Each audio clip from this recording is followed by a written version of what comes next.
What is going on, gunfighters?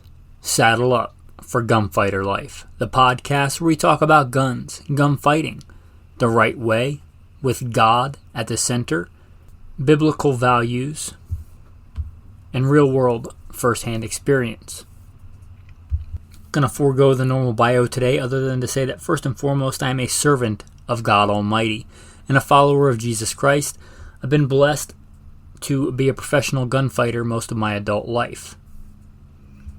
Military, law enforcement, private contracting, etc. Today, we're going to talk about guns that changed America. Made in America, by Americans, for Americans, with rugged American masculinity, testosterone, and real grit. It should be upsetting, I think, when people speak negatively about American gun culture in a negative way.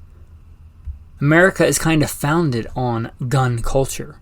This nation became a nation by men picking up arms, by forming militias, by American citizens being well-armed and well-regulated, meaning well-trained, to be able to fight for what will become their country, even before we were a nation. Before there was a U.S. Marine Corps, before there was a U.S. Army, there were well-armed American men who hacked their way in the wilderness, who made a life in a rugged and unforgiving country. I recently was doing a study on the initial Jamestown and their initial firearms. A large chunk of the first settlers of Jamestown died. The ones that made it, firearms, were very much a part of their lives. The Pilgrims that settled what will become New England came here for religious freedom, to worship God and follow the Bible literally. They likewise had their guns. The NRA, whatever it has become, I believe, was started as the first kind of human rights organization in this country to protect the right guaranteed for a well-regulated militia to not be infringed. Asked about the militia, it was said by one of the founding fathers, it is the whole of the people. And well-regulated, of the vernacular of the day, meant well-trained, not government oversight. And did you know, I believe that private battleships were used in the American Revolution? Private owned. Likewise, I do believe Teddy Roosevelt and his Rough Riders had privately owned machine guns. We're a nation built on gun culture. Now, primarily, we're a nation built on and benefit from Judeo-Christian values.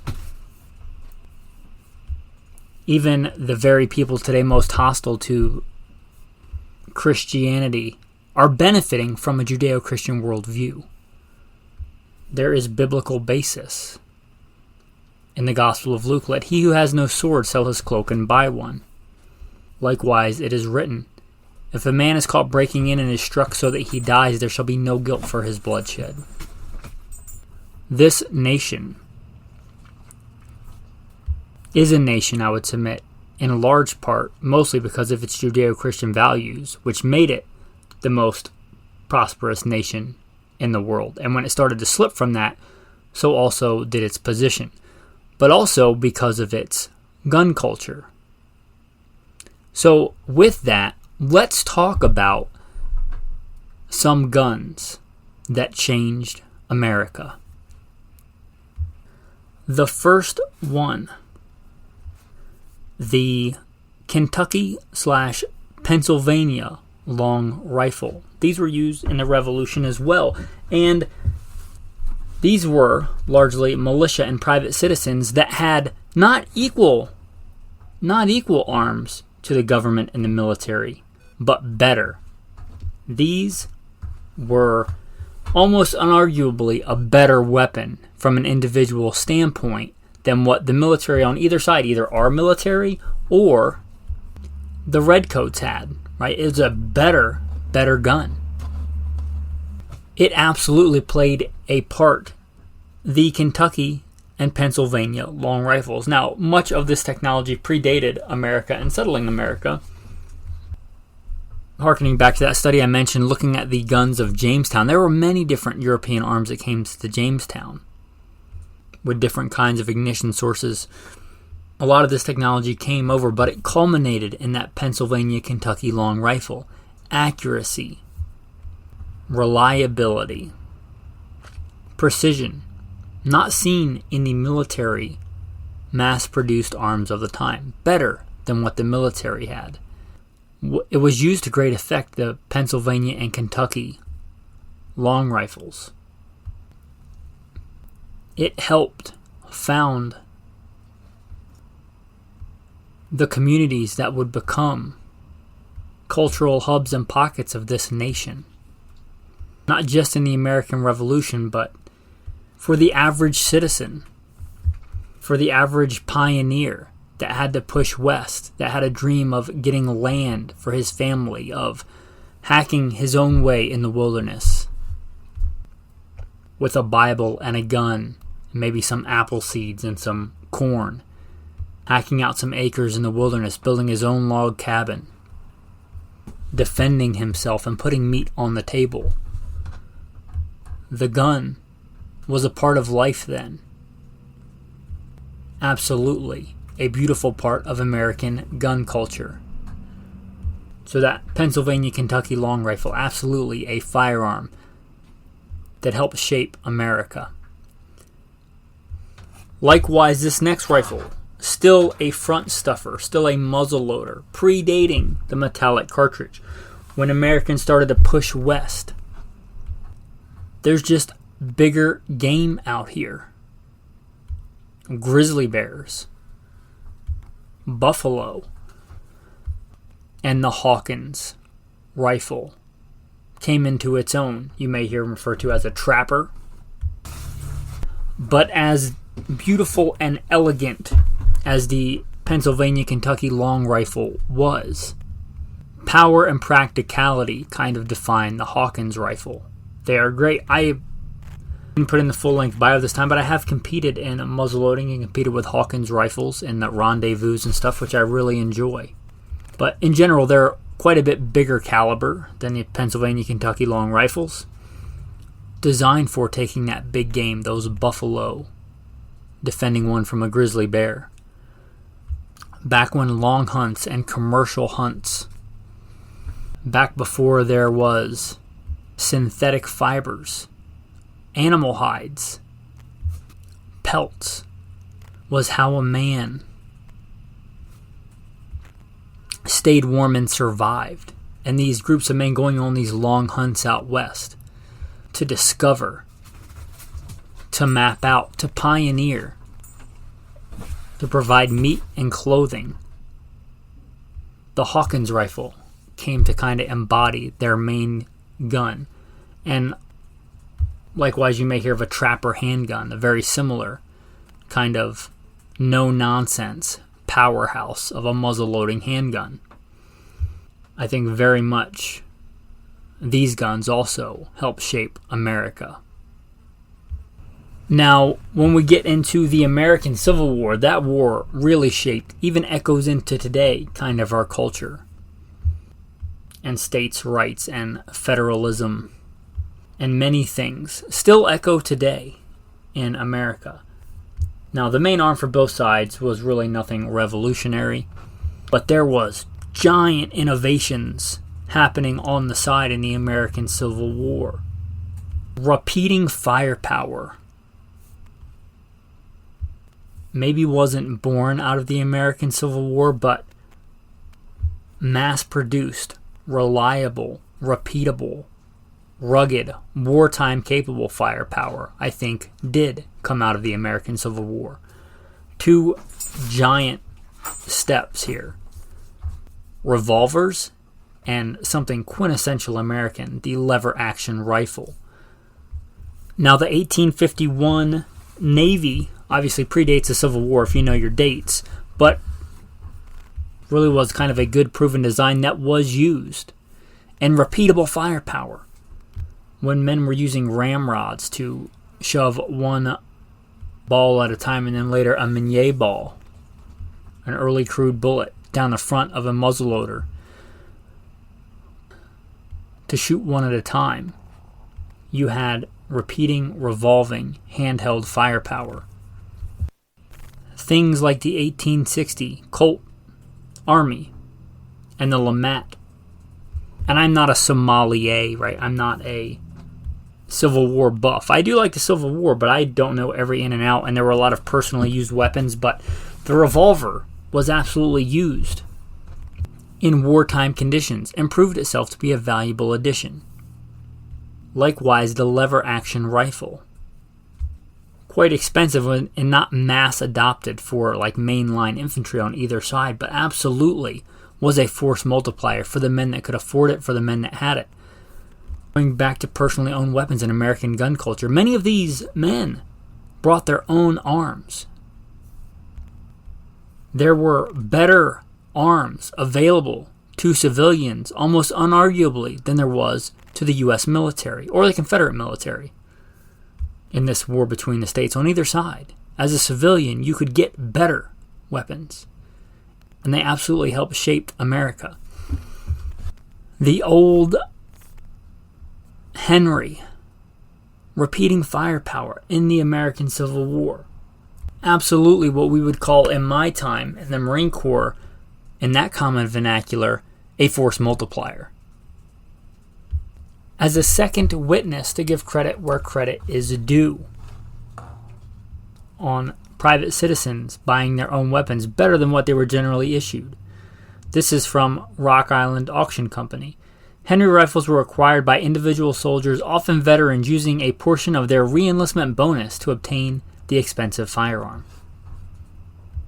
And with this Henry, not the first one I don't think, but an early, really successful metallic cartridge. And this might anger some people, but with a 15-round capacity.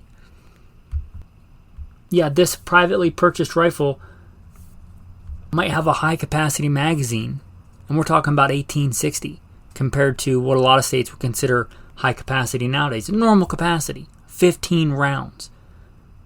Absolutely, I think, helped shape American gun culture. Firepower by citizens buying their own guns and having a giant advantage over the mass issue of the time. You're talking about going from a musket where you shoot it, then you have to bite off and tear the back of a paper cartridge, dump it down the front, take your ramrod, shove the bullet down the front, take the ramrod out, hopefully put it back in place, put a percussion cap, cock the hammer, and fire the weapon. I think a good rate of fire for that was 3 rounds a minute. To this Henry lever action with 15 rounds where you run the lever, pull the trigger, run the lever, pull the trigger 15 times. And it didn't just stop there with the American Civil War. Before and after the American Civil War, that was kind of a brief pause for a lot of people in going out west, that manifest destiny. But these repeating firearms absolutely would play a hand in America, both in the military and in civilians, and law enforcement organizations and individuals seeking that manifest destiny, seeking that go west young man. Like revolver use by, let's say, the Texas Rangers in their war against the Comanche, or the American settlers and pioneers with their lever action rifles. And there are many, many models, but a couple that really stand out. There are many more, but the Colt Single Action Army. That Colt Single Action Army it's so well made. There are still not just Colt, but many other companies still making them today The Colt Single Action Army, if you've ever handled one, shot one, they're just rugged and elegant and really meant as a working tool. They're plenty powerful, they're plenty rugged, they're a good design. That Colt Single Action Army definitely played a part in this country, in especially the settling of the West. And there were many of the revolvers, again, and lever actions that found their way to the West, likely many of the ones used in the Civil War. But one that stands out in the lever action world, like the Single Action Army does in the revolver world, the Winchester Model 1873, is still being made. It's so good. Powerful, repeatable. The amount of firepower that gave your average settler, your average cowboy, your average pioneer. Now, I don't want to paint everything as rosy. The next one I'm going to talk about absolutely shaped kind of America, I think, as we know it today, especially the West.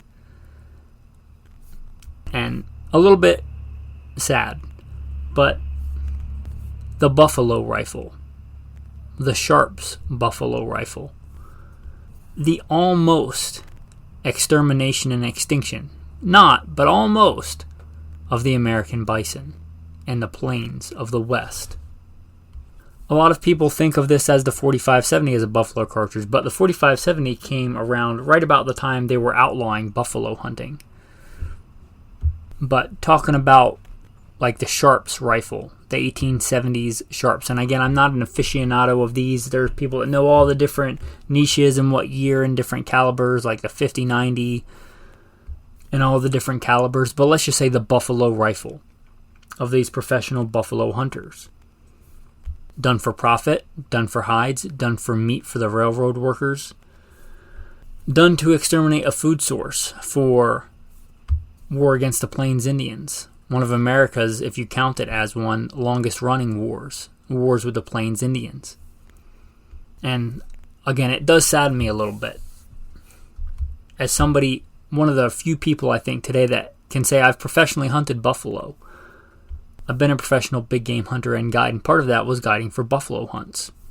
Thankfully, we didn't drive those to extinction, and there are some pretty big privately owned ranches and things where you can still hunt buffalo.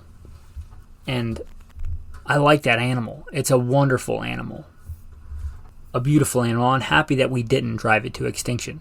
But the way the West is now, especially the Great Plains, I don't think could or would exist the way that it does today, for better or worse, if they hadn't almost eliminated the bison.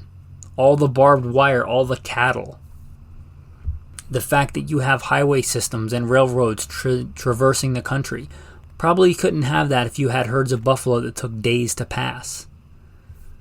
I would love to see them come back in the Great Plains, but that's where we grow a big chunk of not just ours, but food for the world is grown in America's breadbasket.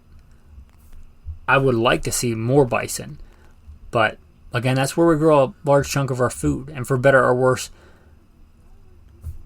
Americans eat primarily a grain diet, wheat and corn, and you got to grow that somewhere. So, again, for better or worse, I think the buffalo rifle did shape the America that we know today. Well, we're already coming up, if I started doing the wrap-up of the show, to the 21-minute mark, and we haven't even gotten to the First World War yet. And I haven't even really gone in depth on these guns. This would be a really good series, I think. Perhaps I would like to go in more in depth on each one of these little genres. The guns that won the West. The guns of the early pioneers in the Cumberland Gap and Appalachia. Be pretty fascinating. I do very much enjoy history and gun history.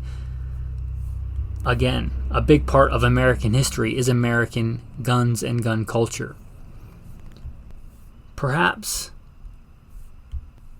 I'll make this a two-parter. With that, tactical tip of the day. As I aforementioned, I have done quite a bit of competition shooting. If you've listened to other episodes and other bios, some of that was black powder competitions. little pro tip, a little tactical, ye old tactical tip from days of yore, black powder stuff. You're shooting black powder. A lot of the guys that do this and compete in it, I've seen add cream of wheat to their load, to their powder. Cream of wheat to their powder. And it's not to make it more nutritious downrange. It's said, and I think believed by people that know a lot more about black powder shooting than me, that it helps clean the gun as you shoot it. It helps reduce some of that fouling, the cream of wheat. I don't have any hard scientific data on that, but I've certainly used it. It certainly doesn't seem to hurt anything. I don't know when that came into common use, if, that was something done with the Pennsylvania, Kentucky long rifles, but certainly something you can do today. Cream of wheat in your black powder. Black powder, also a really cool and fun hobby if you like that kind of stuff. Also, they're not considered firearms, so you can usually order them and have them delivered right to your house. Also, if you like to build stuff, they make kits where you can build your own, let's say Hawkins rifle, to reach back into that American history and kind of hold a replica of history. Anyway, cream of wheat in your black powder. Tactical tip of the day. Now, a big part of what I like about guns, and I think why I have a lifelong, let's say, passion for guns, is that I used them as a young boy to help feed the family. I grew up a pretty poor boy in the South, and putting meat on the table was a way that I, as a young man, could contribute to nourishing the family. Now, I grew up a heathen, but later in life I found out there is a more important need for a man, a spiritual need, because we are primarily a spiritual being. The tactical verse of the day, John 6. I am the bread of life. He who comes to me shall never hunger, and he who believes in me shall never thirst. There are things more important in life than guns, even than food, than bread, than meat. That spiritual nourishment. Because we are a spiritual being, and a stranger and a pilgrim on the earth. We exist because we were created by God, and we live by the grace of God. So I'm going to try something a little bit different here. This is part 1. Part 2 I'm going to put on Patreon. It's still going to be free. But hopefully if I can get more people over to Patreon, you'll check it out and see all the stuff in there that's hidden and see the value there. But part 2 of this I will put on Patreon. And I should mention, the people that were already patrons got this part 1 and part 2 commercial free quite a while ago. But there's a Patreon link in the show notes. If you want to listen to part 2, if you liked part 1, just scroll down, click the link to go to Patreon. You should see it posted there for free. No commercials. Thanks, and have a blessed day.